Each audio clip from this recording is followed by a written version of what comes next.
Hi, my name is Danielle Hall. I'm a person in long-term recovery. I'm also a master level social worker, a wife, and a mother of 3 beautiful children. I just want to thank my friend Pamela for nominating me. She's an incredibly powerful and inspiring person herself. And Cal, what you do here is amazing. Hope is a spiritual awakening. That's what it is. And when we share it with each other, you know, it liberates everybody. I come from a long line of alcoholic and addicts. It was a normal behavior in my household. So all of the risk factors were there. My father was in and out of prison for, most of my life. He's in prison right now. My mother was a single mom and an alcoholic.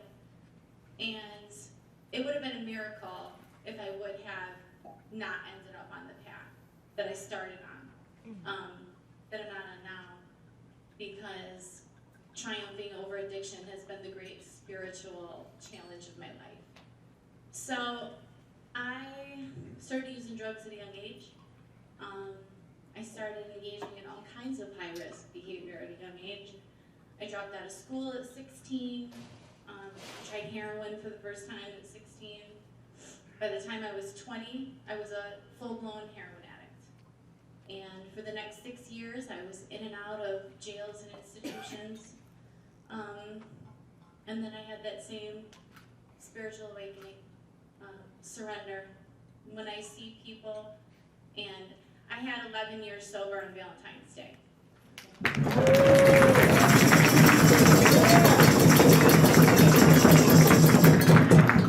day I started loving myself.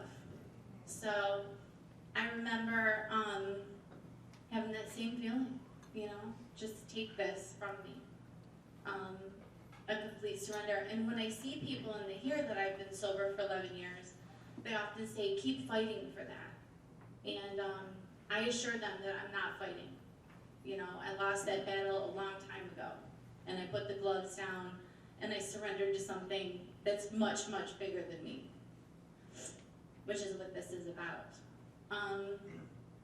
All kinds of miracles have happened in my life since then. I've gotten 2 degrees. I've gotten married. I was the National Association Social Worker Student of the Year. I got a full ride to Michigan State. All of this from a girl that dropped out at 16 years old and started showing up for her life one day at a time. And I still, on a daily basis, ask to be removed from the bondage of self. Let me have victory over my difficulties, that I can be an example of the power and love and glory of this way of life. And I'm a social worker. I work at Sacred Heart. It's an amazing residential facility in Memphis, Michigan. And I'm also working with an organization, Health Equity and Research Technologies, to bring, one of the first APGs to Michigan. So that's an alternative peer group. Peer support is so essential, whether we're an adult, but even for youth, it's 10,000-fold to be able to identify during that period with other recovering people. So I'm just honored to be here, and these stories that I've heard so far are so amazing. And thank you so much for nominating me.